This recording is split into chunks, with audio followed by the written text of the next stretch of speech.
বিশ্বকাপের সহযোগী আয়োজক কানাডার চমক অব্যাহত। প্রথমবার নকআউট নিশ্চিতের পর এবার শেষ ১৬তে উঠেছে তারা। দক্ষিণ আফ্রিকাকে বিদায় করে রাউন্ড অফ 16-এ খেলা নিশ্চিত করেছে কানাডা।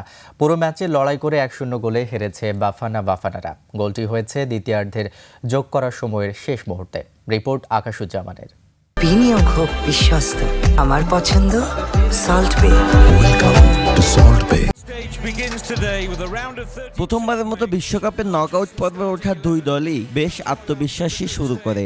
যদিও খেলা খুব গতিময় ছিল না, দুই পাশের গোলরক্ষককে তেমন পরীক্ষায়ও ফেলতে পারেনি কেউ।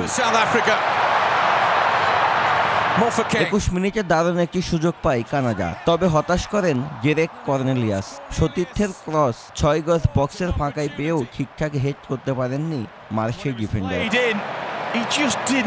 ধীরে ধীরে আক্রমণের চাপ বাড়ায় কানাডা, তবে রক্ষণ মজবুত ছিল দক্ষিণ আফ্রিকার। ৪৫ মিনিটে আবারও গোলের কাছাকাছি যায় কানাডা।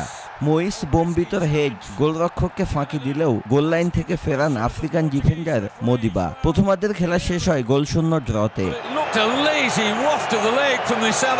৬৫ মিনিটে গতিময় প্রতি আক্রমণে আবারও সুযোগ তৈরি করে কানাডা। যদিও ডিফেন্ডারদের দৃঢ়তায় এবারও বেঁচে যায় আফ্রিকা।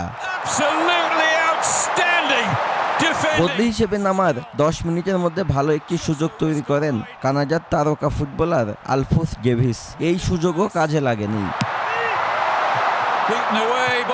এর মধ্যে সুযোগ পায় আফ্রিকাও, তবে দলকে এগিয়ে নিতে পারেনি কেউ। যোগ করার সময় দ্বিতীয় মিনিটে অবশেষে মেলে গোলের দেখা। ডি বক্সের বাইরে বল পেয়ে দুর্দান্ত ভলিকে দলকে শেষ ১৬য় পৌঁছে দেন কানাডা মিডফিল্ডার অন্তুন জুস্তার।